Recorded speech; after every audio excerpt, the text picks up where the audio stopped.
Bonjour et bienvenue sur le podcast. Aujourd'hui, c'est Emeline Barré-Minos qui est avec moi. Emeline, on s'est rencontrés il y a un moment sur un test de Pank sur les compagnons et on s'est revus au congrès d'hypnose moderne et on a vachement accroché, vous le verrez, de toute façon vous l'entendrez. Et on s'est dit, pourquoi pas se faire un petit podcast sur sa pratique. À la base, on était parti sur comment elle mêlait l'action, le mouvement à la séance d'accompagnement qu'elle fait. Et puis, on est clairement parti dans absolument tous les sens. Si vous kiffez le podcast, n'oubliez pas de nous mettre les étoiles, les 5 étoiles, et puis de faire tourner l'épisode, ça nous aide pas mal. Et puis, encore merci à tous ceux qui nous font des retours sympas et qui nous disent qu'ils apprécient les épisodes, ça nous aide à continuer. Je vous souhaite à toutes et à tous une bonne écoute. Et bonjour Emeline. Bonjour Anna. On disait ce truc de bonjour là, où on se dit tous bonjour, bonjour, alors qu'on s'est vu pendant 5 minutes avant. C'est ça, mais c'est pour penser à nos petits téléspectateurs. Téléspectateurs, auditeurs, c'est un Pardon. podcast. Ah, c'est vrai. Attends, mais c'est en ligne aussi. Oui, pour une Il y a fois, l'image. les gens verront ton visage. Exactement. À partir de là, je peux dire auditeur et téléspectateur. C'est vrai. Alors, bienvenue. Et écoute, Merci. c'est quoi? Vas-y, présente-toi et bonne chance. Ouais, c'est ça. Merci, déjà merci de m'accueillir. Donc moi, je m'appelle Emeline Barré-Minos. J'ai bientôt 43 ans. Je suis donc praticienne en hypnose et tout ce qui va être discipline complémentaire, avec des petits éléments, des petites formations en plus sur tout ce qui va être un peu PNL, analyse transactionnelle que j'aime beaucoup, et Ennéagramme aussi, qui est un outil que j'utilise pas mal en session. Donc voilà. J'ai commencé l'hypnose il y a c'était 2011, on est en 2024, donc voilà, ça commence à faire un petit chemin. Au démarrage, c'était pas du tout dans une démarche pour venir en aide aux gens, c'était vraiment purement égocentré. Je voulais bosser sur moi et j'avais vu une conf hypnose et sommeil, j'avais une tendance insomniaque, je me suis dit vas-y, je vais voir. J'ai trouvé ça intéressant. Ils proposaient une semaine d'auto-hypnose en formation. Je m'étais dit, soit je pars en, en vacances au ski ou un truc comme ça, et puis plutôt j'ai mis les sous dans cette formation, ce qui était un peu plus intelligent. Et cette semaine d'auto-hypnose, j'ai trouvé ça assez bluffant. J'ai trouvé ça intéressant dans les éléments que ça pouvait m'apporter. Et du coup, j'ai continué à décider on reviendra, il y a toute une petite anecdote là-dessus, tu me diras si t'es intéressée, mais voilà, j'ai décidé de continuer en fait à me former. Et puis, j'ai ouvert mon cabinet en 2013, puisque après, je suis partie un peu voyager, Australie, etc. Et quand je suis rentrée, j'ai ouvert mon cabinet, j'ai commencé à donner un coup de main, à assister à les formations de Pank de HNO pour ceux qui connaissent. Et puis de là, voilà, mon petit bout de chemin sur l'hypnose s'est continué jusqu'à encore aujourd'hui et pour les années à venir. Voilà. Parfait. Très large. Et en plus, j'ai envie de te poser des milliers de questions, donc il va falloir qu'on arrive à rester focus sur le Entendu. thème. On n'y arrivera pas parce que déjà, j'ai 3 questions sur l'apport de l'énéagramme, de l'AT et comment tu t'es fait connaître et comment tu as rempli ton cabinet. Donc, calmons-nous. Calmons-nous. Comment tu définirais ta pratique, toi, actuellement? Alors, je suis vraiment sur une hypnose moderne qui va être directe, voire à certains moments directive.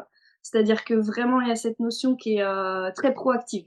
La personne, il n'y a pas de moment où elle est en mode relax dans mon cabinet. Bien sûr, on va aller sur une transe qui va permettre d'être plus connecté à soi, mais connecté, ça ne veut pas dire être forcément relâché. Et donc, du coup, comme on bosse sur des problématiques, alors moi, je suis très solutionniste, hein. L'idée, c'est que la personne vient avec une problématique, on va aller trouver une solution. Par contre, cette solution, elle peut passer par de la régression à la cause, elle peut passer par aller bosser sur des éléments qui sont un peu de fond dans les patterns, donc les schémas que les gens ont mis en place, etc.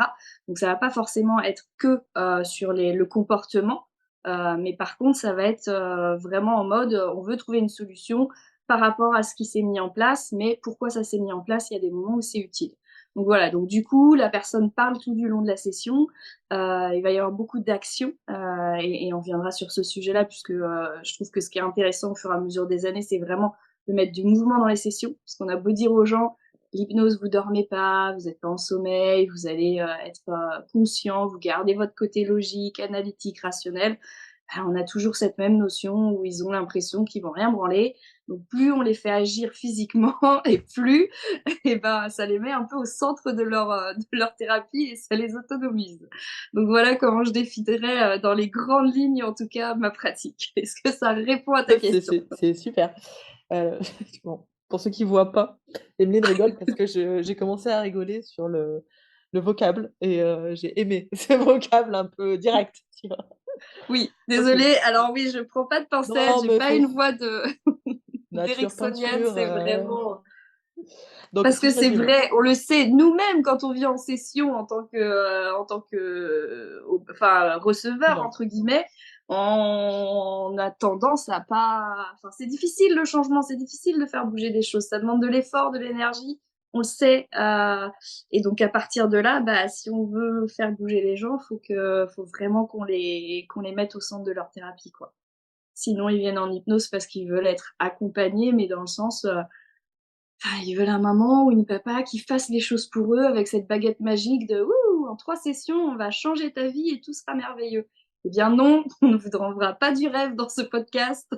On change pas votre vie en 3 sessions, en tout cas moi non. Par contre, vous voyez des mouvements à chaque session au fur et à mesure, sinon ça sert à rien de revenir. OK. Donc, putain, faut que je reprenne tout, j'ai trop de questions. Alors, donc orienter solution, OK, ce qui t'empêche pas d'aller dans le passé. Tu es pas en Ouais, mode, coaching présent, futur. Tu peux non, passer un peu partout sur la ligne du temps, on va t'en c'est dire. ça. Tout ce qui va être utile en fait OK, pour aider la personne à améliorer ou à neutraliser une problématique. OK. Hem, L'idée de donc toi, ton nombre de sessions, tu as pas un nombre minimum ou maximum? Non, effectivement. Après, si c'est pour venir sur une session, en général, je leur dis: «Ça a pas grand intérêt sur, le travail que je propose OK, et vous allez» mais ils s'en rendent compte eux-mêmes, hein, donc j'ai de la chance, j'ai quand même des partenaires de travail que j'ai depuis, pour certains 2 ans, souvent sur ces timings-là, en tout cas, qui viennent après de façon très ponctuelle. Ça va être, certains au début qui vont venir une fois par semaine, parce que quand on veut que ça bouge vite et bien, c'est pas mal. Donc, sur des trucs comme l'arrêt de tabac, je le conseille de faire au moins 3 sessions rapprochées, toutes les semaines. Mais après, j'en ai qui viennent tous les mois. Après, j'en ai un qui revient, tous les 3 mois, 6 mois et puis qui reprennent rendez-vous après et cetera. En fonction de ce qui a bougé dans leur vie et c'est ce que je trouve intéressant. Quand je peux, à un moment donné, être, un élément qui va leur permettre d'y voir plus clair, de trouver d'autres options, de pouvoir commencer à faire bouger des choses, bah, ils se disent: «Tiens, là, j'ai besoin d'un coup de main, je sais que ça bouge quand je viens sur ces sessions-là, donc j'y vais et après je fais mon cheminement, tout seul mmh par moi-même et c'est plutôt intéressant. OK. Est-ce que tu bosses sur du symptomatique? Ou, tu disais des fois tu allais plus sur de la profondeur, de la régression à la cause ou des choses comme ça? Ou est-ce que ça t'arrive aussi de bosser, bah, par exemple sur un arrêt tabac sur, bah, la fumée, le Ouais. geste ou, Ouais, bien sûr, le symptôme pour moi, il fait partie, des éléments à travailler. C'est juste que je reste pas que là-dessus. Mais, le typique, coupure de lien pour la cigarette, mmh, enfin, en fait, le travail de fond, il va être d'ordre de finir le lien qu'a la personne avec, la cigarette, par exemple. Récemment, j'ai une personne qui vient pour ça. Bah, on se rend compte qu'elle a l'impression que ça fait partie de son bras, que c'est un élément d'elle et cetera. Donc il va falloir tout redéfinir par rapport à ça et puis on revient sur des éléments qui, nous semblent logique en tant que praticien parce qu'on les entend tellement souvent en mode bah ça me protège, ça m'évite de parler, c'est un écran de fumée, etc. Mais quand eux ils l'ont jamais verbalisé ou qu'ils ont jamais vu ce lien-là, waouh, tout d'un coup ça fait un ah ouais, et je comprends pourquoi je l'ai mis en place, pourquoi je l'ai gardé aussi longtemps, donc il y a moins de culpabilité aussi. Donc il va y avoir tous ces éléments-là. Et après évidemment il y a tout le travail, bah, parce qu'il y a des résistances sur la gestuelle typique. Donc ça va être, bah, on va bosser aussi sur cette gestuelle, quoi, quitte à aller mmh vers du dégoût parce qu'on se rend compte que c'est parasite ou des choses comme ça, quoi. D'où Donc ouais, l'intérêt les pour le coup symptômes, de ouais, dis-moi, pardon. pardon, d'où l'intérêt de faire verbaliser. C'est aussi Ouais, pour que la personne exactement. puisse faire les liens en face, parce que ça arrive assez souvent que tu aies des clients, en tout cas, il y a des clients qui veulent pas parler, surtout il y a beaucoup de praticiens qui ne font pas parler, notamment Ouais, pendant la séance de transe et on perd, je trouve, bah, du contenu qui peut être hyper intéressant pour, que la personne comprenne, voire des fois quand c'est des problématiques peut-être, de trauma ou des choses comme ça, où on essaye de mettre de côté, de faire du déni et cetera, de pouvoir le ouais. verbaliser à quelqu'un et que la personne reste là, toujours stable et que la sécurité reste là, c'est important pour le test. Ouais et puis comment tu veux les accompagner? En fait, on lit pas dans les pensées, on n'est pas des magiciens, j'adorerais, hein, mais en fait, c'est pas le cas Et donc à partir de là, si on veut les accompagner correctement, moi aujourd'hui, le langage non spécifique généraliste qui est proposé, il me convient pas. Je dis pas que ça marche pas, hein. Il y a des très très bons résultats, mais il me convient pas dans ce que j'ai envie de proposer aux gens, parce que c'est intéressant, c'est de les accompagner eux avec leur histoire, avec ce qui remonte à ce moment-là.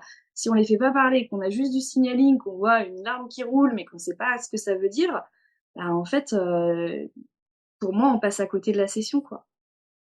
En Ouais, tout c'est cas, dans hyper le cadre intéressant. que je propose, hein, mais Ouais, ouais, ouais. ouais.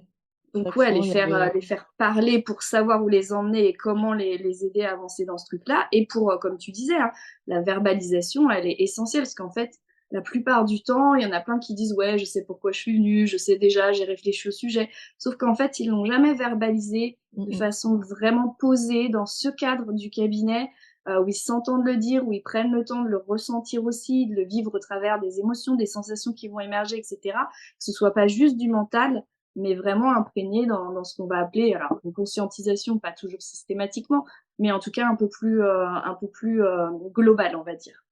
mm. De mettre le corps à l'œuvre aussi dedans, quoi. Ouais, Soit par le exactement. ressenti ou, comme tu disais, par l'action. C'est ça, tout à fait. Écoute, je te rejoins moult. Moi, j'ai jamais compris qu'on puisse faire des séances de transe sans parler. Alors, je me disais que c'était ma curiosité naturelle de fouine, tu vois, qui avait besoin. Mais Peut-être. peut-être. Mais un deuxième truc, c'était que moi, je pars très très vite dans la lecture de pensée. Et donc, Ouais, j'ai tendance, quoi qu'il arrive, à même si je sais que je ne dois pas le faire, à interpréter ce qui est en train de se passer.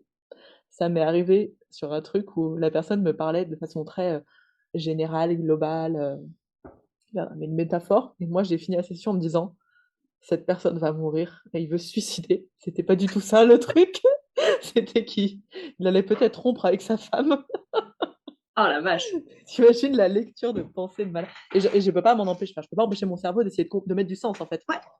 sur ce Mais qui ce se qui est passe. logique, ça va aussi avec ton type de personnalité. On sait, la projection, et de toute façon, même sans avoir un type de personnalité en 6, on fait tous de la projection de pensée. Et c'est pour ça que dans ça, je fais hyper gaffe, puisque dans le cadre de la thérapie, c'est de se dire, ou du coaching, peu importe, mais c'est de se dire, bah, en fait, il faut que je lui pose des questions et pas que je me fasse tous mes délires moi-même, quoi. C'est Donc, ça. même moi, quand je reprends des fois leurs patterns et ce que j'en ai compris, etc., je suis là, attends, c'est bien, ça t'appartient, je suis pas en train d'utiliser un mot qui te conviendrait pas parce que je vais en utiliser qui ne sont pas que de la reformulation, parce qu'à un moment, c'est à nous d'apporter aussi quelque chose, de mettre, pour aller dans un vocable sympa, de mettre un peu nos coucougnettes sur la table et de proposer des choses. Ça va être censuré de partout, Au cette... vert. Non, ça va pas être censuré parce que je n'ai pas envie de faire du montage. Voilà, désolé pour tout le monde, c'est comme ça. Attends, je fais attention, j'utilise des mots, tu vois, je fais avec délicatesse. C'est bien. Non, mais oui, t'as raison, il faut un moment qu'on mette nos ovaires et coucougnettes sur la table Ouais, et qu'on s'implique, nous aussi, en fait, dans la séance, finalement. Pas qu'on c'est reste en ça. espèce de passivité derrière à faire juste, ben moi, je guide Bah, on n'est pas tranquillement dans sa psychanalyste, quoi. On transe. n'est pas à faire un 1-1 et ils sont assis, ils sont allongés sur un canapé, quoi. Donc, Mm, chacun son domaine de compétence, c'est pas le nôtre. Donc, bah, c'est à nous de nous bouger un peu les fesses pour et poser les bonnes questions et aller effectivement ben, trouver ce qu'ils vont pouvoir nous dire et comment on va pouvoir les aider, quoi. mm. Ouais, parce qu'en plus, pour le coup, si tu les laisses faire, comme moi d'ailleurs je fais en séance personnellement, je retombe très vite dans mes propres patterns.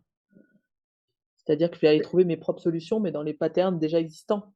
Donc en fait, des Ouais, fois, je trouve des solutions qui empirent mon problème, tranquillement, tu vois. voilà. Et c'est une Ah bah super c'est clair. solution. Ah mais non!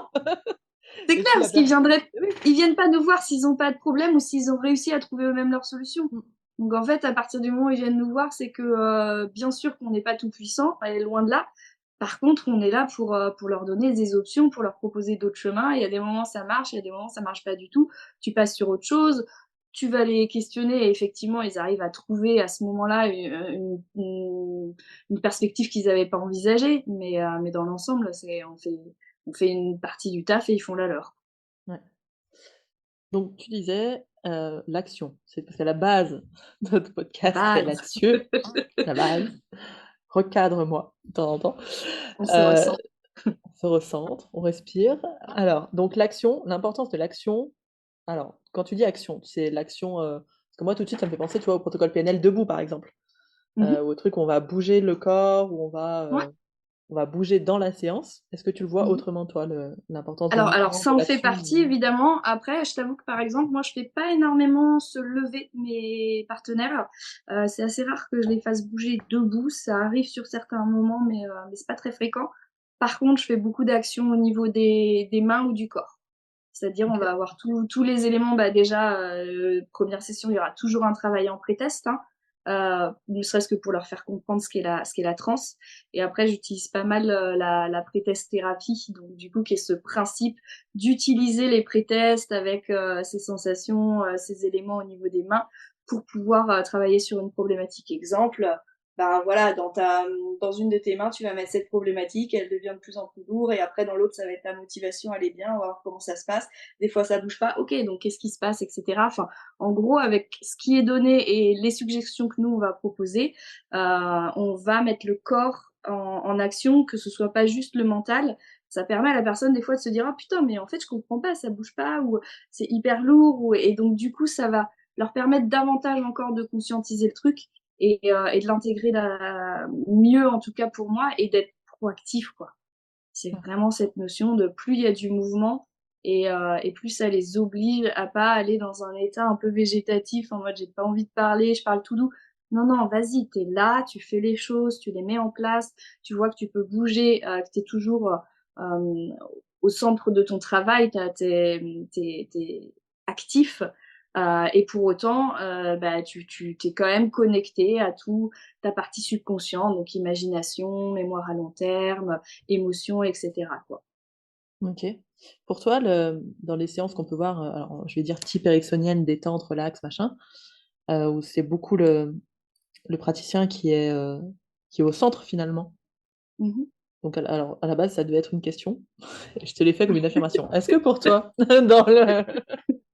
dans les séances types qu'on peut voir, le praticien, il est plus au centre que le client? Comme tu dis que là, tu veux vraiment faire revenir le client en activité, au centre de la séance. Euh, je sais pas si je l'exprimerais de la sorte. Je pense que sur une séance ericksonienne, comme ils disent, eux, ils travaillent plus, ils ont leur anamnèse au début. Donc, ils ont Mhm. chopé plein d'infos. Et à partir de cette info, quand ils viennent sur leur transe, ils vont plus être effectivement à ce moment-là, ils se remettent eux en position haute, même s'ils se disent en position basse. Je suis pas tout à fait d'accord avec cette explication-là. Parce qu'à partir du moment où tu donnes de la suggestion au travers des métaphores imbriquées, etc., mais que l'autre en face ne s'exprime pas, ni ne valide, ni n'invalide, pour moi, tu es en position plutôt haute. Donc pour moi, à ce moment-là, effectivement, le partenaire, il est juste en réception, ce qui peut être efficace, hein, parce que ça permet aux suggestions de rentrer, etc. Et le praticien est plutôt en posture haute à donner ce qu'il a vu, enfin, les suggestions qui vont être efficaces par rapport à ce qu'il a perçu de la problématique de la personne qui lui a parlé en amont. Effectivement, dans ce cas-là, le partenaire n'a pas la capacité à dire oui ou non et il va juste prendre les suggestions et les accepter, mais ce qui est le deal de départ, donc c'est clean. Dans les sessions que moi je vais proposer, je suis en position. Mon partenaire va toujours être au centre de la session, mais par contre, je vais toujours rester en position haute dans le sens où c'est moi qui connais mon métier. Dans ce qu'il me propose, il aura toujours tendance à avoir ou des évitements ou des éléments, des résistances, etc., qui sont normales. C'est pas évident de faire bouger les choses à l'intérieur de soi. Donc c'est à moi d'être hyper vigilante en attention et en écoute active et dans les éléments que je propose. C'est pas non mais ça j'ai pas envie. Non non, tu le fais. Si par contre tu sens qu'à l'intérieur de toi il y a un truc qui dit c'est pas juste, ok, là on bosse dessus et on voit ce qu'il y a. Mais par contre si je te propose un truc, tu le mets en place.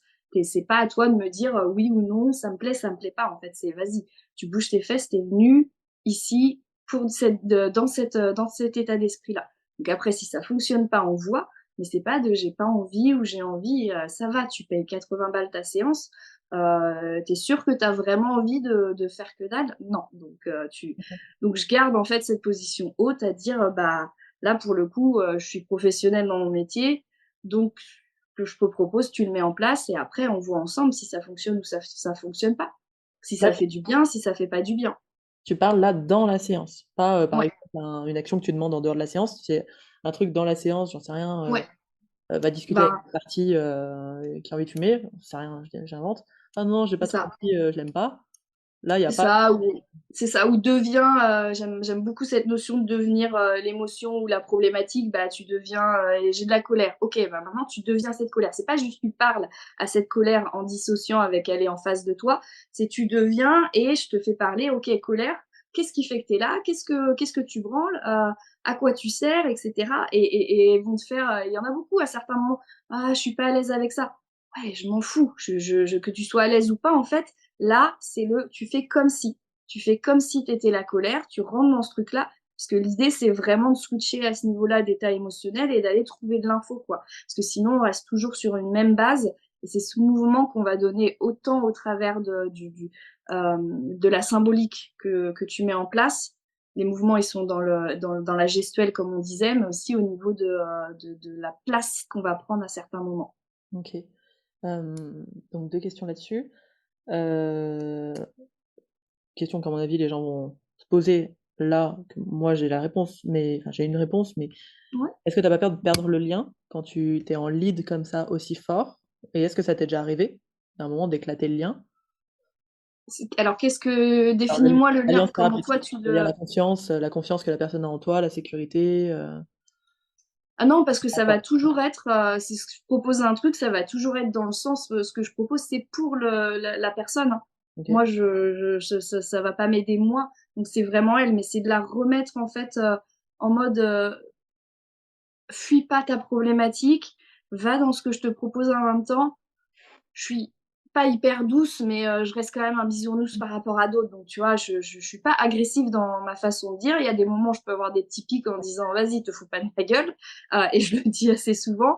En général, c'est quand ils me la ils se la mettent à l'envers eux-mêmes Ouais. et en fait, du coup, quand je leur dis ça et ils rient, en fait, la plupart du temps et ils vont se marrer, ou alors il y a des moments où quand ils disent: «Non, je suis pas à l'aise avec ça, j'ai pas envie de faire ce truc-là», heu je vais le tenter, je vais booster un peu. Si je vois que ça passe pas, OK, on passe à autre chose. Je suis pas débile dans le sens où, je vais m'adapter. Si à un moment je sens qu'il y a un truc qui passe vraiment pas, je me dis: «Bon, pas prêt, pas grave, on va partir sur une autre façon de voir le truc». Je suis capable de me réajuster par rapport à en fonction de ce que je ressens. Si je sens que c'est vraiment un blocage en mode, juste, la personne elle se met pas dedans, elle est pas, conciliante et c'est important de l'être, là, je vais les booster. Si par contre, je sens qu'il y a un vrai truc qui bloque, bon, bah, on va faire par un autre chemin pour avoir le même type de réponse. Je sais quelle est ma stratégie globale de la séance et à partir de là, je vais m'adapter pour arriver en tout cas sur, ce qui va me sembler le plus adéquat pour la session, de la personne. OK. Est-ce que tu t'adaptes aussi au type de personne? Par exemple, tu as quelqu'un qui fait beaucoup d'enfants soumis, quand toi tu passes en normatif, on va dire, ou en lead à fond ou et l'autre passe en rebelle ou en soumis, est-ce que tu t'adaptes à ça aussi?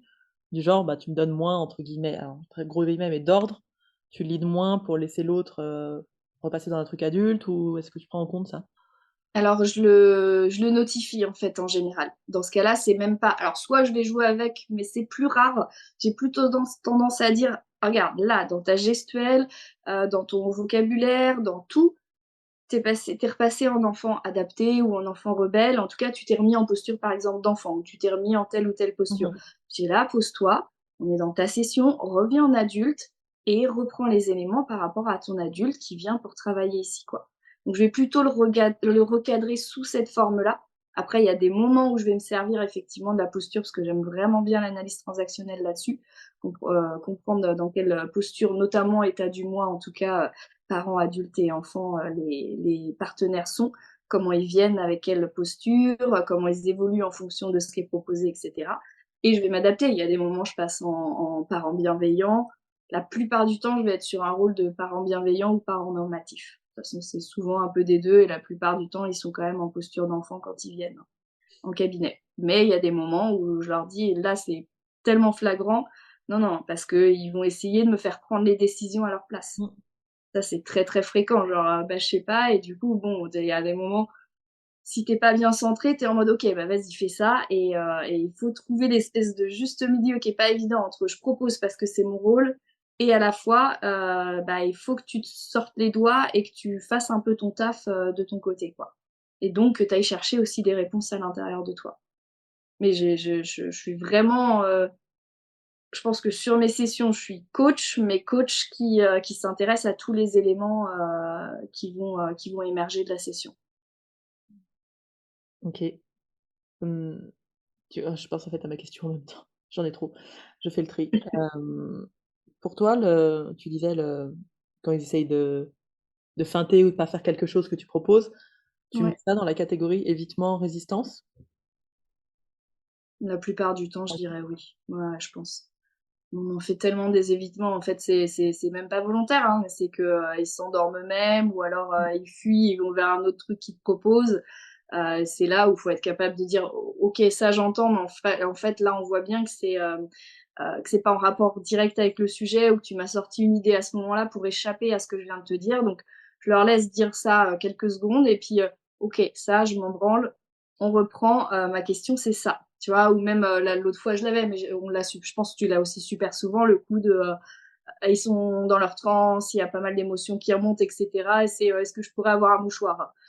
Et au fait, Ouais, c'est la vrai. plus ouais, la plupart du temps, je leur dis: «Bah, non, en fait, tu auras l'air d'un panda, tu vas morver de partout, t'inquiète pas, c'est pas grave, c'est normal».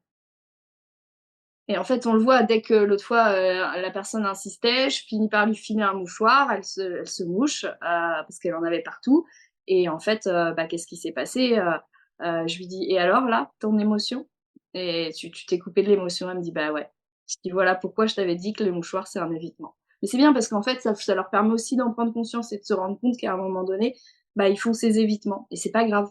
C'est juste que, bah, après, il faut y retourner par d'autres chemins et cetera, mais que naturellement, bah, c'est pas si évident que ça, en tout cas, bah, d'aller plonger dans les problématiques et ce qu'elles signifient et pourquoi elles se sont mis en place et qu'est-ce qui fait qu'on les a gardées maintenant adultes parce que c'est pas, que la faute de papa, maman, one ou first ou second, caretaker, quoi. C'est intéressant, heu, parce qu'on a tendance à en effet enfin moi j'en ai pas mal des évitements, des trucs comme ça, où il faut pas que je lâche, où tu dois reposer 15 fois la même question, parce que, on est en train de te répondre à côté ou t'amener une nouvelle info, pas inintéressante pour le coup et toi tu as envie de t'en emparer de ce truc parce que mais c'est intéressant, je trouve que tu fais beaucoup enfin j'ai l'impression que tu fais pas mal de psychopédagogie, c'est-à-dire que tu leur enseignes pas mal ce qui se passe, Ouais. ce qui est en train de se passer dans la séance et ce qui est en train de se jouer et qui permet pas mal de connaissance de soi du coup, pour le client.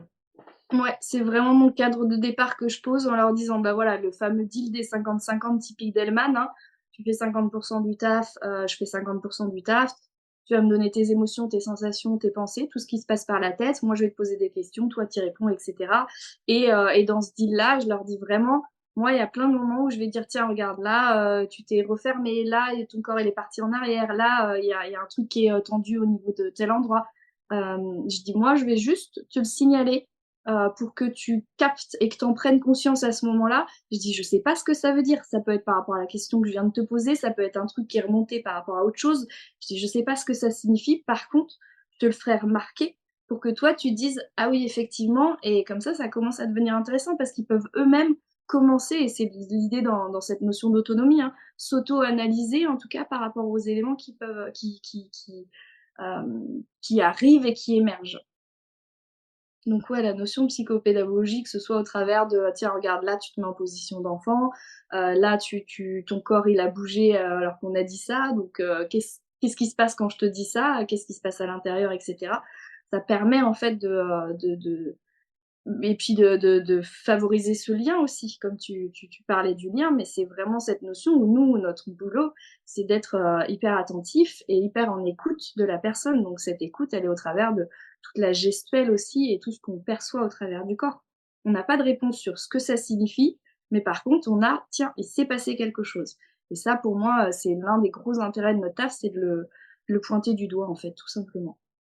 C'est, Pour que le ce que j'allais rebondir, j'allais dire ça demande quand même beaucoup d'énergie et d'écoute et d'attention. C'est-à-dire que tu es focus à fond sur l'autre pendant la séance, ouais, quoi. Il y a pas de tu lâches pas, c'est ça. il y a pas de moment de repos, Non, tu focus à fond et à la fois, il faut que tu quand même ton focus un peu sur toi par rapport à la stratégie de ce que tu notes qu'il te dit, que tu dis: «Tiens, ça, intéressant, mais pas pour cette session-là» ou et comment je peux l'utiliser plus tard ou des choses comme ça. Donc ouais, je trouve que c'est un boulot qui, oui, après des sessions, ça demande un peu d'énergie. Bah, t'en fais pas Après, 15 c'est aussi, hein? hein? T'en fais pas 15 de suite, hein?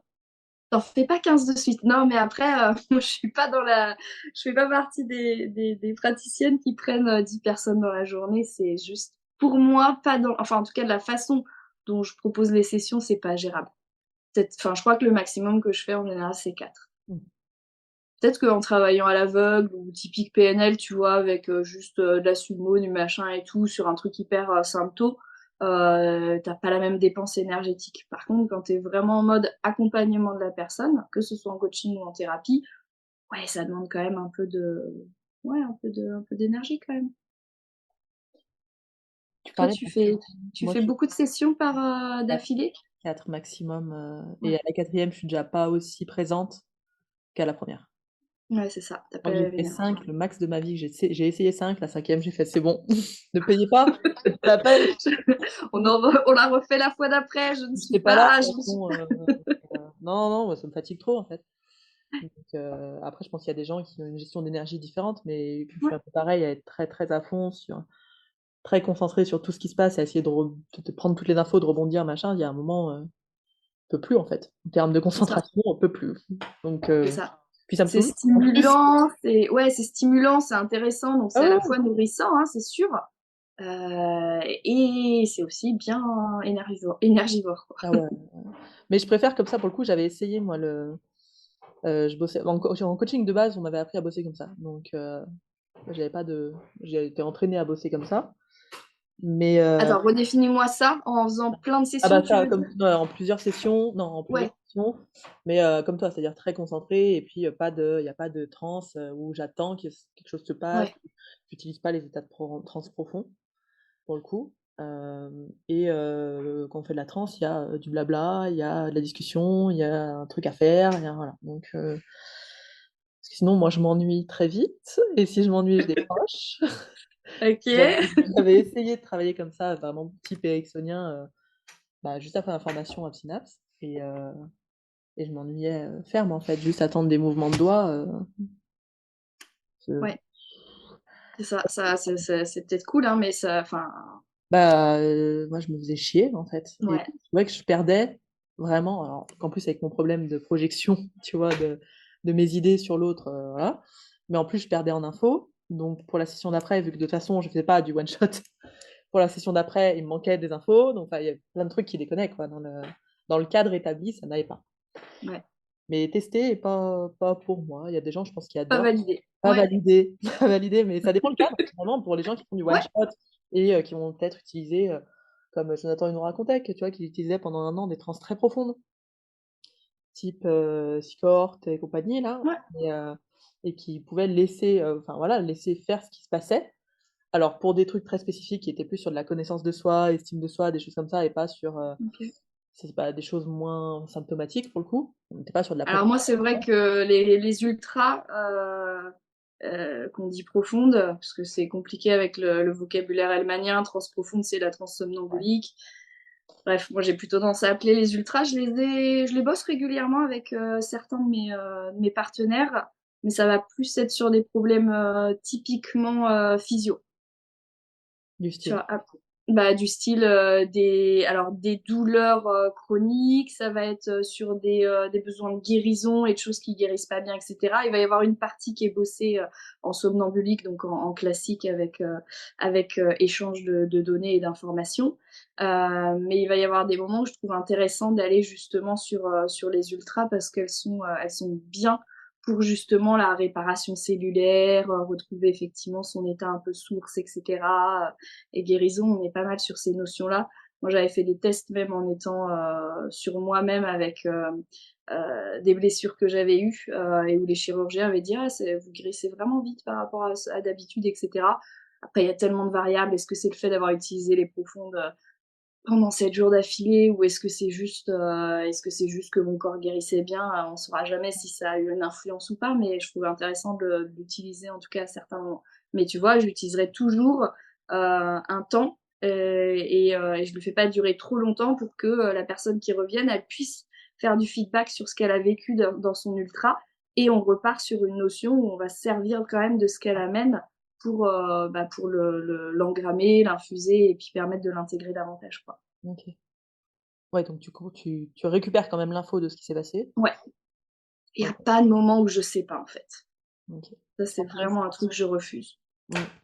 C'est que moi, en formation d'hypnose, on m'avait dit, «Surtout, tu fais des amnésies et tu laisses tout dans l'inconscient, parce que si on fait de l'hypnose, c'est pas pour que ce soit conscient».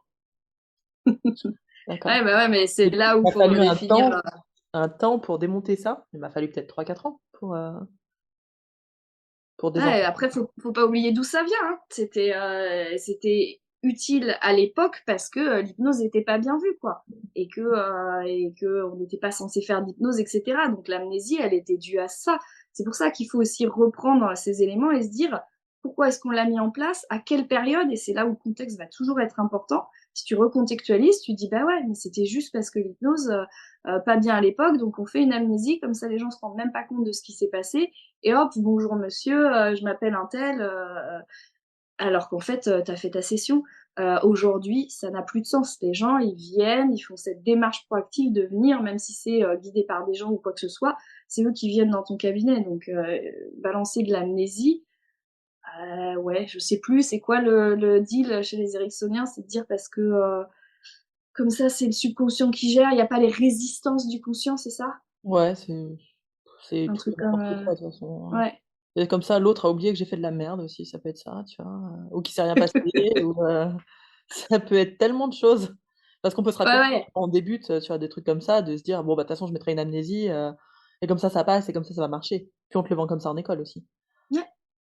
Ah, mais c'est là où c'est juste le présupposé de départ, hein, c'est pas le même que sur, l'hypnose, directe en tout cas, et le manienne où le principe, c'est justement un dialogue entre conscient et subconscient. C'est pas le subconscient tout puissant tout court, c'est un dialogue. Donc nous, l'idée, c'est d'aller choper les infos du subconscient et les ramener au conscient pour que la personne justement, elle intègre ce qui se met en place et c'est tout l'intérêt de notre discipline dans ce cadre-là, en tout cas et dans ce présupposé-là, quoi. OK. C'est là où c'est pourtant assez important de savoir, et on insiste tout le temps sur ce sujet-là, hein, de savoir son cadre, qu'est-ce qu'on met en place, pourquoi on le met en place, quelle est notre définition des mots et à partir de là, tout est possible, c'est juste des tablatures différentes, hein. Mais effectivement, moi, je pars sur celle où, non, notre conscient, il est génial, il nous apporte plein d'infos et il est capable c'est notre Google, traducteur, hein, c'est notre translate, hein. Mmh. On a des images et des trucs du subconscient, on comprend pas toujours exactement la symbolique, ce qu'elle veut dire et le conscient, il est capable de traduire et nous donner une info un peu intelligible comme avec, le principe des rêves, quoi. Si on n'est pas capable de de les ramener et de mettre des mots dessus, c'est un bric-à-brac de, je comprends rien du tout à parce qu'il y a pas de logique, mais il y a du sens. Comment tu définis, toi, subconscient dans ton cadre à toi de pratique? Subconscient, ça va être, tout ce qui va être émotion, mémoire à long terme, donc les patterns, les automatismes qu'on a mis en place et notre côté fainéant. Parce on a le côté en fait, économie d'énergie qui va être au niveau du subconscient, puisque les automatismes, on les met, on connaît un chemin, c'est le plus facile. Il est pas forcément agréable, mais c'est celui qu'on a toujours pris, donc ben, notre côté fainéant de, pas qu'on veuille pas, mais il y a des moments où on n'est pas apte à bouger, quoi, parce que, ça nous demanderait trop d'énergie et Mmh. dès qu'on commence à prendre cette notion-là en considération, ben, on comprend au moins pourquoi on met pas les choses en place. Tu l'utilises ça dans ta séance? Tu l'expliques, Ouais, au tout début, c'est vraiment mon pré-talk. Moi, je prends vraiment un temps assez long, même si j'ai potentiellement envoyé un mail en expliquant tout le principe d'hypnose et mon pré-talk. Je les ai parfois eus au téléphone, mais je reprends quand même en tout début de session, ces éléments-là. C'est quoi le conscient? C'est quoi le subconscient? Qu'est-ce qu'on cherche nous aujourd'hui? Qui vont être proactifs, qui va avoir ce deal, de 50-50 et les petits pré-tests pour qu'ils se rendent compte, bah, là, tu vois, tu sens, quelque chose de lourd, ta main l'a vraiment baissé, ouvre les yeux, tu vois qu'il y a une différence entre les 2. Pourtant, tu es en train de me parler. On est d'accord que c'est juste dans ton imagination, qu'il y a absolument pas de réalité, il y a pas de poids là, il y a pas de truc léger ici. Pourtant, il y a un phénomène physiologique qui s'est passé, dont tu as eu l'impression. Donc c'est là où on sait que l'imagination, au niveau du cerveau en tout cas, elle fonctionne de la même façon que si c'était une réalité. Donc c'est pour ça qu'on va aller travailler avec toute cette notion d'imagination. donc tu cadres Ouais, et fort et c'est marrant parce que tu enlèves du coup toute notion de magie pour le coup. ouais. c'est directement relié au cerveau, à Ouais. comment ça se passe, etc. Et ce qui peut être coup pas mal pour les gens qui ont des attentes de ouf, tu sais, je pense que ça nous est tous arrivé, les personnes qui ressortent de transe et qui disent bah moi j'ai pas eu l'impression d'être en transe. C'est vrai que quand t'as expliqué comme ça direct au début ce que c'était pas, tu peux Et que plus tu l'as fait avoir, vivre. et tu l'as fait vivre, tu peux plus avoir cette bah non moi j'étais pas en Non. transe. Non, parce que tu as beau expliquer la vraie toujours les exemples de quand tu as les yeux Vous dans savez, le c'est quand vous vague, êtes en quand tu conduis, hein? vous savez, c'est quand vous êtes en train de lire un livre et que Exactement, mais moi je les adore ces exemples, sauf que les gens ils te font oui oui, et puis après ils sortent de leur truc, j'ai pas l'impression d'avoir vécu une transe, j'avais pas l'impression d'être en transe. Alors que quand tu fais ta petite transe de pré-test, c'est ça l'hypnose, c'est juste ça va pas être plus incroyable que ça, tu vas pas avoir un état différent, etc. Juste ça, sauf qu'on va travailler sur ta problématique. Et bah là, du coup, effectivement, il y a plus questionnement ce truc de c'est pas de l'hypnose. Mais oui, on enlève la magie qui, à certains moments, pourrait, dans certaines conditions, être utile. Hein. En mode, on donne aucune explication, vous inquiétez pas, c'est votre supraconscient et tout va se faire naturellement, etc. Génial. C'est pas mon type de travail, mais j'ai pas de doute que sur certains trucs, ça peut être hyper efficace, parce que ça va jouer avec les croyances des gens. On sait que si on joue avec leurs croyances, ben du coup, potentiellement, ça va permettre en fait des trucs assez incroyables. mmh. Ouais, Mais pour le pas coup, toujours. faut choisir son praticien, quoi. Ouais, pas Voilà, toujours et à quel prix, à quelle compensation, parce que bah, c'est ça aussi, c'est que tu rentres dans un truc comme ça veut dire que tu t'es pas autonomisé, qu'il y a que l'autre qui peut te faire des suggestions et que tu vas être toujours en recherche de plus de supraconscient ou de plus de connexion, de ouais, plus de machin. C'est qu'on ouais, envisage vraiment à long terme ce que ça va créer aussi. et puis t'enlèves un pattern, qu'est-ce qui va venir le remplacer? Comment tu vas le remplacer? Puisque tu as même pas fait la démarche de comprendre ce qui se passait à l'intérieur de toi, pourquoi c'était là, etc. Donc, qu'est-ce qui va se passer si, bah, si tu arrêtes de fumer? Peut-être ça va être super cool, très bien, et puis peut-être tu vas prendre 10 kilos parce que tu vas manger à la place, parce que ça venait répondre à un élément, quoi. Mmh. Bien, je barre au fur et à mesure. Tu as parlé tout à l'heure de stratégie plusieurs fois. Ouais. Alors, ta définition de la stratégie déjà en séance, pour toi c'est quoi une stratégie? Parce que c'est quelque chose Une qu'on strat entend rarement. OK, une stratégie, c'est-à-dire qu'à partir des éléments qui me sont donnés, on va dire, en début de séance ou via les séances précédentes, hem, je vais définir en interne, ce qui va être, vers où je veux aller. C'est-à-dire pas vers où la personne peut aller, mais qu'est-ce qui va être intéressant de travailler et comment ça peut être fait. OK, donc c'est Je toi sais qui pas si c définis, vers où tu veux aller dans cette séance-là ou dans ouais. l'accompagnement en général? Alors, il va y avoir une pensée sur l'accompagnement en général. Ça, en général, je me prends des notes en me disant: «Tiens, cet élément qui est ressorti à ce moment-là, par exemple, il a pas lieu d'être traité dans cette séance-là parce que c'est pas le travail qui est proposé et cetera et que mais il est intéressant donc à garder pour plus tard». Ça fait partie des sujets qui peut-être sont récurrents ou reviennent, d'une autre façon sur un type de pattern, donc où je me dis: «Tiens, ça, c'est un élément, qu'il faut garder en tête, qui est important». Mais la stratégie première, ça va être d'abord sur la session, Ouais. et après en me disant, il y a quand même plusieurs éléments qui reviennent régulièrement sur, le type de personnalité ou cette personne en tout cas, dans ce qu'elle exprime en séance et où donc il faut que je garde toujours ça en tête et je le ramène souvent sur des personnes qui vont avoir, je sais pas, une tendance masochiste. Il y a plein de moments où ils vont te balancer des trucs, genre en mode, bah, je l'ai eu il y a pas très longtemps, alors, là, j'en ai marre, j'ai vraiment envie d'être dans une notion où il y a plus de douceur avec moi, où je suis vraiment plus cool et tout. Je dis: «OK, mais tu sais bien que c'est du bullshit. En fait, tu fonctionnes qu'avec, avec des pics de douleur, avec des choses qui vont être, violentes et cetera.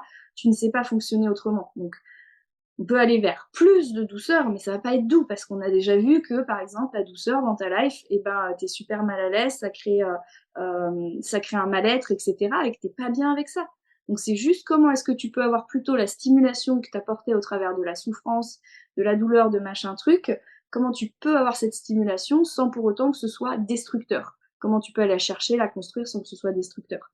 Et tu vois, c'est dire: «Bah, il faut que j'ai retenu que sur les séances d'avant, c'est un élément qui est déjà rentré plusieurs fois pour que la personne elle aille pas dans un truc en mode suggestion sociétale bien-être, merveilleux, estime de soi et tout, ouais, génial, mais en vrai, mets des vrais mots dessus et vois si c'est compatible avec ton type de fonctionnement parce que sinon tu passes à côté de ce qui est réellement possible, quoi.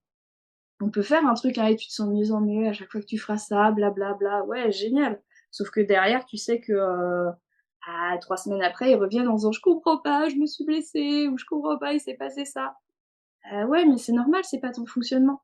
Donc arrête de lutter contre qui tu es vraiment, va accepter qu'il y a une partie et une tendance de toi à aller vers ça et moi je fais pas de diagnostic, hein, mais il y a des tendances de la personnalité qu'on peut, montrer au travers de ce qu'ils ont proposé et qu'ils peuvent eux-mêmes percevoir et se dire: «Bon, donc voilà, comment est-ce que tu peux être plus constructif par rapport à cette tendance que tu as?» au lieu d'aller vers un truc, qui répondrait à son envie, mais pas à son besoin. Même pas sûr que ce soit son envie à elle d'ailleurs, hein. Ça se trouve, c'est l'envie de la société, comme tu disais, ou Ouais. c'est, d'autres pressions extérieures, mais que nous on suit bêtement, enfin bêtement, Ouais, en tout cas gentiment. en non connaissance de soi, quoi. Mais ce qui est normal, hein, c'est moi la première, se connaître, c'est long, c'est difficile, on a beau capter des trucs, il y en a plein d'autres qu'on n'a pas captés, donc ouais, ouais, c'est juste la réponse à ce qu'on croit qui serait bien pour nous. Sauf que, bah, on se leurre sur ce qui est réellement possible, ce qui est réaliste et on va revenir sur cette notion très, il faut que ce soit réaliste, factuel, réalisable, et ça vend pas du rêve. Non. Et donc du coup, tu crois pas tes clients tout le temps? C'est-à-dire qu'ils peuvent arriver avec: «Moi je veux ça comme objectif, j'en suis capable», heu, mais qui correspond pas du tout à leur trait de personnalité ou à, bah, qui ils sont et cetera. Donc toi tu prendras pas ça? Alors c'est pas que je prendrai pas, mais je vais recadrer direct. En fait, je vais juste leur donner en recadrant, hein, tu leur donnes 3 exemples de ce qui s'est passé dans les sessions d'avant ou des éléments qui t'ont déjà donné comme info et là tu fais: «Et donc tu veux aller vers ça?» et là, ils se décomposent en mode: je sais que je peux pas, mais machin, machin» et puis, bah, après en fait, tu avances avec cette notion-là. Qu'est-ce qui fait que tu vas vers ça? D'où est-ce elle te vient cette notion alors que tu sais que ça te correspond pas? Ah oui, mais parce que les gens à l'extérieur, le machin. OK, donc le regard d'autrui, enfin, tu vois? Et après, il y a plein d'éléments qui nous permettent de rebondir sur, et maintenant redéfinis-moi un objectif qui va être, viable et écologique pour toi et réaliste et on repart sur quelque chose qui soit plus en cohérence avec la personne. Mmh. Mais J'entends souvent ça les soulage, hein. Ça les ce soulage que tu veux parce dire. qu'ils sont là, «Ah ouais, en fait, je ça sert à rien que j'atteigne ça, j'ai le droit d'être juste une teigne» ou je sais pas, tu vois? «J'ai le droit d'être merdique par rapport à ça». Beh ouais, c'est pas grave et cette espèce de prise de conscience de: «Je peux arrêter de lutter pour rentrer dans le moule, mais accepter que, bah, je fonctionne pas pareil et qu'il y a des trucs qui sont pas cool mais qui font partie de moi». Bah, il y a un truc où ils se disent: «OK, là, je peux juste être moi, accepter ça». Accepter, c'est un grand mot, mais au moins commencer à le tolérer et puis à me dire, comment est-ce que je peux le gérer pour que ce soit un chouïa moins destructeur, en fait? Un chouïa plus constructif. Moi, c'est vraiment l'idée, c'est ça, c'est de se dire, par rapport à ce que tu proposes, qu'est-ce qui est possible et petit pas par petit pas. Petit pas par petit pas. C'est vraiment je trouve que c'est important ce que tu dis parce que, c'est un truc avec lequel je bataille des fois avec des stagiaires, mais c'est qu'on prend pas tout ce que nous donne notre client. Il y a des choses, c'est pas possible en fait et même si eux, Ouais, ils s'imaginent que c'est possible, c'est nous, si on les valide là-dedans, on vient rajouter une couche sur le pattern en fait exactement. et ça demande beaucoup de recul, d'esprit critique et de connaissances psycho, en fait. Ouais. Là, j'ai l'impression que tu parles aussi pas mal des ombres, enfin des côtés sombres Mmh. de ce qui crée une personnalité, ce qu'on voit rarement finalement en hypnose.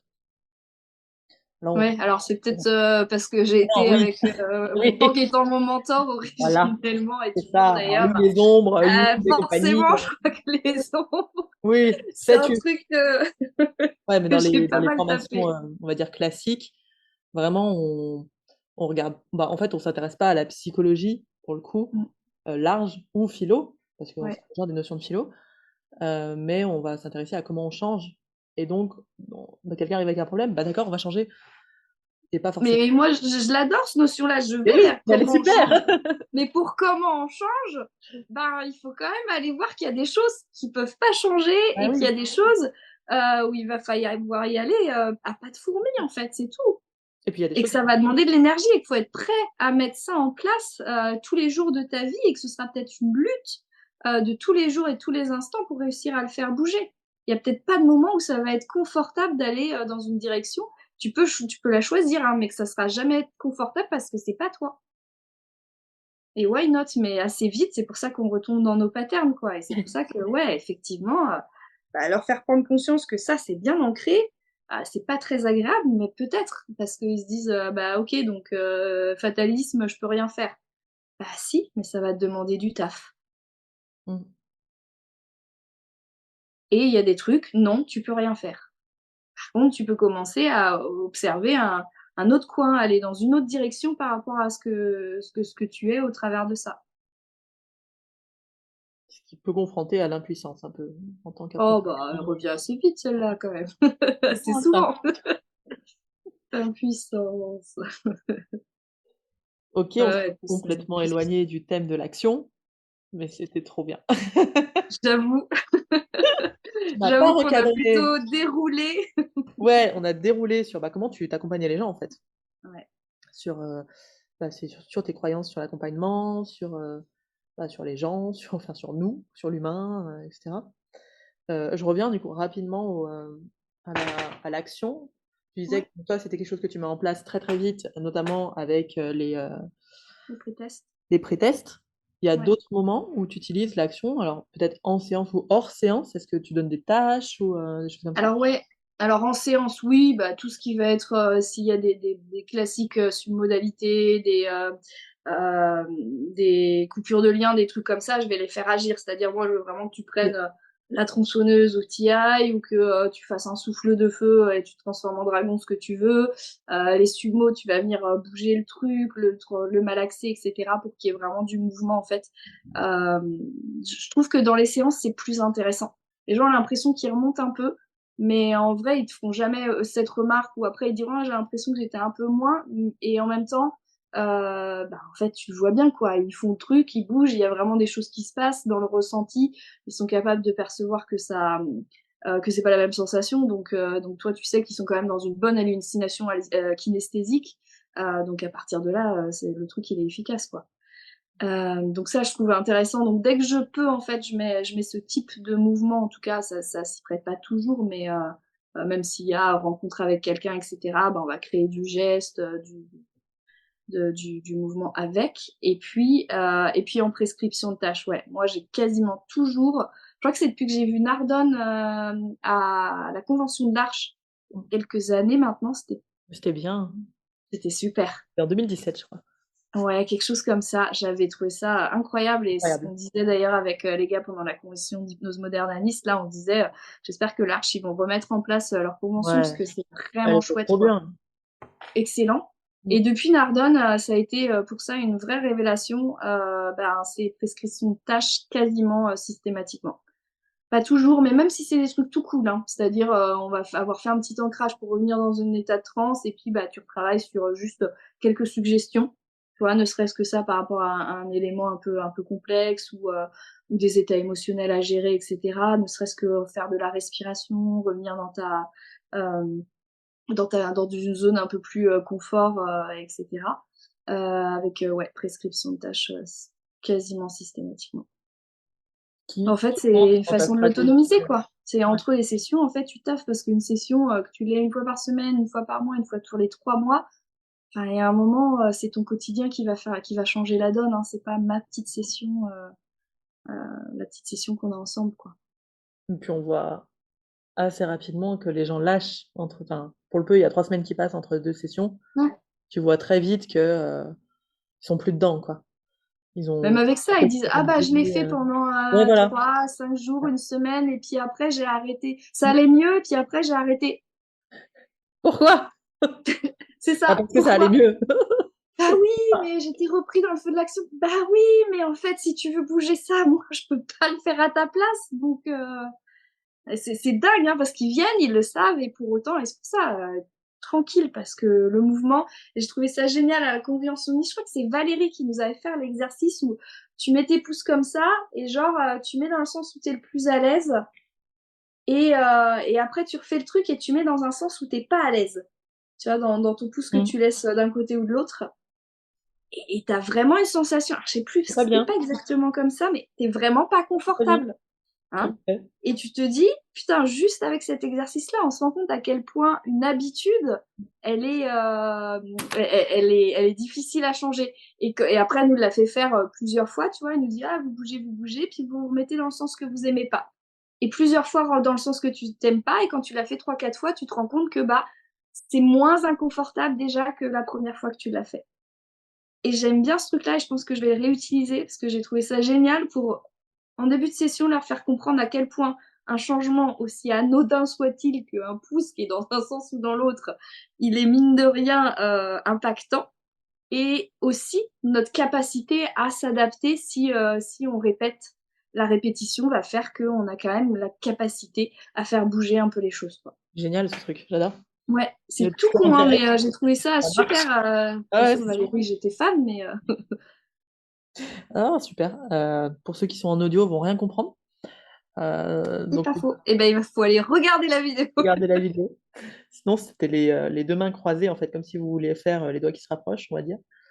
Mais tout croisé, et puis les pouces prennent naturellement où il y a le pouce gauche sur le pouce droit, où il y a le pouce droit sur le pouce gauche. Et ben, faites l'inverse du naturel. Et c'est vrai qu'on se sent pas super bien. Et voilà. Ensuite, vous répétez, vous mettez, vous continuez, vous répétez, et voilà. Et vous allez voir la vidéo. Je sais pas combien de minutes, mais Je sais pas, 1 heure, peut-être 50 minutes là. Ok, super intéressant ça. Pourquoi est-ce qu'on parlait de ça? On parlait oui, de la difficulté du changement. ouais. Et du coup, je vous Du coup, du disais, mouvement. je Voilà, mettais des du mouvement. prescriptions de Ouais. tâches et le mouvement, je trouve ça intéressant en fait, du coup, en tout cas, de rendre la personne, bah, on revient sur cette notion autonome, proactive. Donc, plus elle va mettre des choses en place par elle-même, et bah, plus elle a de chance, en tout cas, que ce qu'elle a envie de faire bouger, ça bouge. Mm. Dans les prescriptions de tâches, est-ce que tu fais des choses très précises? Parce que moi, voilà, j'en ai fait une ce matin là sur quelque chose de très précis, c'est-à-dire qu'il faut faire ça à telle heure, tel jour, parce que la personne était tellement en mode oh, c'est compliqué à trouver, c'est compliqué à trouver. Je me suis dit, bon, on va cadrer, allez, on va y aller. Et puis c'est ça tous les 2 jours ou tous les 3 jours, mais à telle heure, enfin, quelque chose de très, moi je suis très comportement, tu vois, très cadre, comportement. Est-ce que toi tu es aussi précise là-dedans ou c'est plus relâche? Non, rarement. En général, c'est juste, en fait, je veux qu'ils rebossent des éléments qu'on a taffés pendant la session. Ok. Donc, ça va être un élément clé ou un mot en particulier qui a fait écho. Ou j'utilise un peu aussi des fois pour ça la méthode Silva avec le miroir de l'esprit. Donc, potentiellement, se faire une visualisation de soi dans la situation plutôt confortable ou les deux dans la situation inconfortable parce qu'on sait aujourd'hui, enfin en tout cas il y a des éléments qui étaient intéressants. Il y a un super neuroscientifique qui s'appelle Huberman qui a des podcasts assez incroyables sur internet et il y en avait un que j'avais trouvé ça passionnant où il disait que l'évitement de la souffrance pour atteindre un objectif était plus efficace que de la visualisation positive. C'est-à-dire de voir les conséquences que va avoir la situation si tu bouges pas tes fesses ou si tu fais pas changer les choses, ça crée un tel stress à l'intérieur que ça va être davantage moteur que le fait juste de se percevoir dans un truc positif. Donc il y a des moments, j'utilise vachement ça aussi. En gros, je leur fais petit à petit faire de l'auto-hypnose sur certains appels. Il va y avoir de la prescription de tâches. Genre, t'es pas à l'aise avec aller parler aux gens ou tu veux rencontrer mes machins. Bah, tu vas te forcer à avoir je leur donne des applis de rencontre, machin. Tu vas avoir 2 personnes d'ici la prochaine session. Mm. Tu vas sortir avec machin et tu vas te forcer à parler un petit peu avec un tel, même si c'est des trucs tout simples, tout cool, tu vois. Et je vais proposer en tout cas des éléments et les mettre comme il veut dans la semaine où c'est bah, tous les jours par contre tu prends 5 minutes avant de te coucher ou au lever en fonction de ce qui est le mieux et tu vas faire ce petit exercice là. Donc ouais, ça va. C'est pas des choses qui sont en soi complexes, mais je veux qu'ils aient une partie où où ils mettent quelque chose en place dans leur quotidien, quoi. Ok.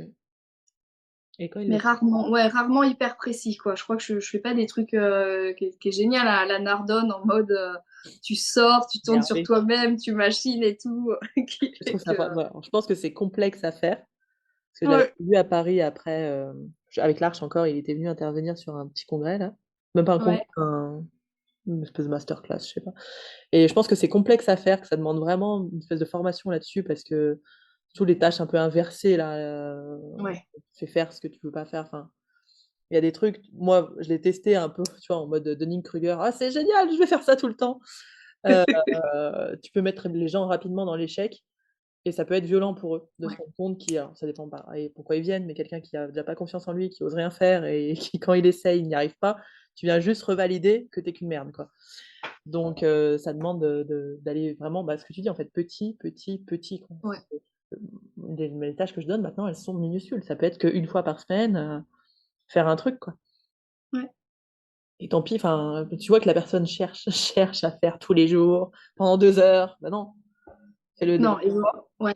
Euh, Après, une fois par semaine, moi c'est j'aurais léger, tendance à oui, dire ou plus, le tu tous vois, les mais jours, mais 5 minutes, tu vois, mais juste le tous les jours, il est quand même intéressant, ou tous les 2-3 jours, mais faut que faut qu'il y ait une espèce de je trouve que la régularité, elle est intéressante, quoi.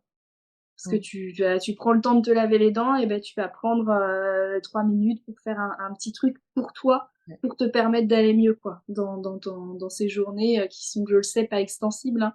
La famille, les enfants, les trucs à gérer, le boulot, les machins, c'est surtout, je le dis haut et clair, pour une femme qui gère davantage quand même le quotidien, aussi bien à la maison qu'avec les enfants, c'est d'autant plus difficile aujourd'hui, quoi. Mm. D'où l'intérêt du peu de temps, quoi. Du deux Ouais. minutes, 3 minutes, 5 minutes. Ouais, c'est ça. Même si c'est peu de temps, mais c'est, je prends ce temps-là. Pour moi, c'est aussi, une façon de se respecter, j'allais dire, en tout cas de se faire grandir et de se dire: «Je m'autorise ce petit temps-là pour pouvoir aller dans ce que j'ai commencé à mettre en place pour me sentir mieux», quoi, et rien que ça, c'est valorisant pour la personne.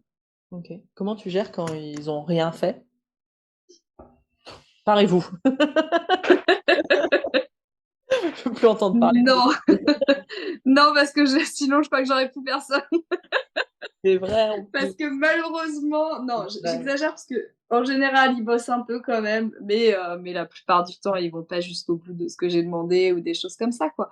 Donc non, on prend juste un petit temps à dire, mais qu'est-ce que ça t'a apporté? Qu'est-ce qui fait que t'as stoppé, et cetera. Parce que je trouve ça intéressant, en fait, de se poser là-dessus. Je veux dire, bah ouais, il y a, enfin, heu là, tu as des vraies solutions et tu les mets pas en place et tu viens reprendre une session, mais qui moi, je peux pas t'apporter, je fais pas faire de la magie. Donc je reviens juste recadrer sur cet élément-là. Puis après, je leur redonnerai une prescription de tâches qu'ils feront ou qu'ils feront pas. Mais je préfère qu'ils me disent qu'ils l'ont pas fait plutôt qu'ils mitonnent et tu vois? Et qu'ils me disent: «Ah, j'ai tout fait bien!» Trop fort. Ouais, ouais, ouais, c'est ça. Non, il va y avoir des moments où ils vont dire: «Bah, en fait, je l'ai fait, mais bah, j'avais beaucoup de remontées émotionnelles, ça a été compliqué, et cetera. Donc tu dis: «OK, cool, bah, ça veut dire qu'il y a des choses qui bougent, et c'est bien de voilà, de pas non plus forcer de ouf et puis, comme ça on retravaille et on voit, comment c'est possible de faire bouger les choses aussi, et alors ça déstabilise, hein, tu le dis au début, de toute façon, tu le sais, mais entre le savoir mentalement et puis le vivre, c'est une autre histoire, quoi. Mmh. Ouais. D'autres choses sur l'action? OK, c'est déjà Mmh, pas mal. c'est ça. L'importance de passer par le corps, par le ressenti, par le mouvement. Ouais. Ouais, c'est ça, parce que j'ai toujours aimé ce travail avec, vraiment cette notion de triforce, hein. Mental, émotion et sensation qui vont être, essentielles de toute façon, et qui sont, la base de mon questionnement en session. Hem et derrière, c'est surtout et recréer, ouais, de la gestuelle, en fait, pour les faire agir. Cette notion ouais, d'être acteur dans leur session, quoi. Non seulement ils verbalisent, mais ils agissent en faisant les choses, quoi. Et en le ressentant dans leur corps. Et je trouve que c'est important parce qu'en hypnose, on a vraiment cette notion, même si on essaye de se battre contre, ouais, hypnose sommeil, on va être en mode chamallow et cetera et en fait, non, pas du tout. Enfin, vous pouvez, à certains moments, mais pas dans l'ensemble des sessions, en tout cas, que moi je propose, quoi. Donc non, ouais, sur l'action, je pense que j'ai pas énormément de choses à dire en plus, mais pour avoir des fois fait sans, c'est-à-dire des séances, où il y a du dialogue, hein, toujours et cetera, mais sans mouvement du corps. Je sais pas, j'ai l'impression que je passe à côté de quelque chose. que rajouter cette dimension-là, elle donne elle est plus constructive en tout cas dans la session. Ok. Voilà. Un petit conseil pour les débutants. Bonne chance. Bah, non, mais agissez en fait. Faites des tonnes de sessions. Ouais. Des tonnes de sessions, pas aucune gratuite. Ça peut être du troc, ça peut être 5 balles si au début on n'est pas à l'aise en tant que débutant. Mais en tout cas, quoi qu'il arrive, c'est faut les enchaîner. Vous allez vous planter, vous allez faire de la merde. Et ça, c'est génial, c'est vous n'êtes pas tout puissant. Donc à partir de là, c'est pas une session où tu fais de la merde qui va changer la vie de quelqu'un, parce qu'il faut pas oublier que ces personnes-là, elles entendent des suggestions de merde depuis des années. Il y a des tas de trucs, que ce soit en écho avec la télé, avec des machins et tout, qui vont augmenter leurs problématiques si tu veux. Et pour autant, voilà, on est assez, mine de rien, on est assez costaud en interne pour être capable de gérer les trucs. Donc c'est pas grave. Mais soyez par contre bien en écoute des personnes avec qui vous travaillez. Vous êtes là pour les accompagner, pour pas être dans votre tête, mais vraiment avec eux ce qu'ils vous proposent, quoi. Et déjà, ce sera pas mal. Parfait, merci beaucoup Emeline. Avec plaisir.